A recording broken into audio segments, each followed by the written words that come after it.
آزماتا بھی ہے اور نوازتا بھی ہے۔ اس کا ہر انداز بہت خوبصورت ہے، کیونکہ وہ رحمان بھی ہے اور رحیم بھی ہے۔ اللہ کو بہت پسند ہے جب تم اس پر توکل کر کے تمام پریشانیاں بھول جاتے ہو، صبر کرتے ہو۔ یقین کرو وہ پھر نوازنے میں دیر نہیں کرتا۔ کوئی تمہارا دل دکھائے تو ناراض مت ہونا، کیونکہ قدرت کا قانون ہے، جس درخت کا پھل میٹھا ہوتا ہے لوگ پتھر بھی اسی کو مارتے ہیں۔ دکھ، درد، تکلیف اگر اللہ کی ناراضگی ہوتی تو یہ نبیوں کو نہ ملتی۔ یہ تو نعمت ہے جو اللہ کا راستہ دکھاتی ہے۔ نماز کی فکر اپنے اوپر فرض کرو، خدا کی قسم دنیا کی فکر سے آزاد ہو جاؤ گے اور کامیابی تمہارے قدم چومے گی۔ جب اللہ چاہتا ہے کہ کسی بندے سے دوستی کرے تو اس کی زبان پر اپنا ذکر اور دل پر اپنی فکر کے دروازے کھول دیتا ہے۔ ماں کی ایک عادت خدا سے بہت ملتی ہے، دونوں ہی معاف کر دیتے ہیں۔ ہمیشہ چھوٹی چھوٹی خوشیوں کا استقبال کیا کرو، کیونکہ انہی کے پیچھے محبتوں کا سیلاب ہوتا ہے۔ دو اعمال ایسے ہیں جن کا ثواب کبھی تولا نہیں جا سکتا، معاف کرنا اور انصاف کرنا۔ وضو جوانوں کی طرح کرو، نماز بوڑھوں کی طرح پڑھو اور دعا بچوں کی طرح مانگو۔ جو آپ کی برائی کرتے ہیں انہیں کرنے دیں، کیونکہ برائی وہی کرتے ہیں جو برابری نہیں کر سکتے۔ غلط بات پر غصہ آ جانا شرافت کی نشانی ہے، لیکن اسی غصے کو پی جانا مومن کی نشانی ہے۔ تین لوگ جب آپ کے سامنے بات کر رہے ہوں تو انہیں مت روکیں، والدین، بچہ اور غمزدہ انسان، کیونکہ ان کا دل بول رہا ہوتا ہے۔ بہترین رشتہ وہ ہے جو آپ کے عیب جان کر بھی آپ سے تعلق ختم نہ کرے، اور بے شک یہ رشتہ آپ کا اللہ کے علاوہ کسی سے نہیں۔ ہمیشہ ایسے شخص کا چناؤ کرو جو تمہیں عزت دے، کیونکہ عزت محبت سے کہیں زیادہ خاص ہوتی ہے۔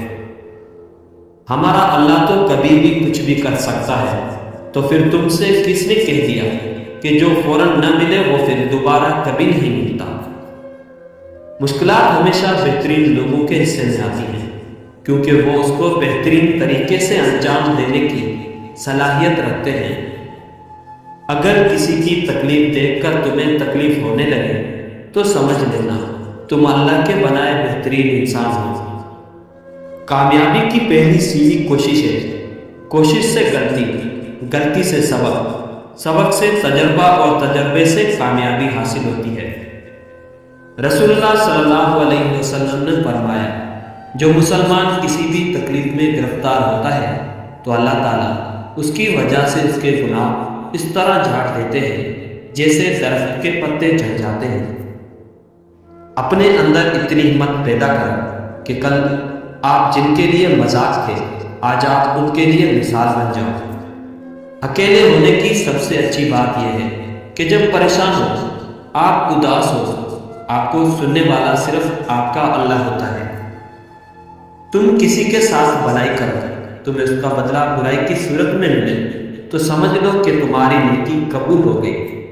اے اللہ، تو ہمارے لیے رجب اور شعبان میں برکتیں عطا فرما اور ہمیں رمضان تک پہنچا۔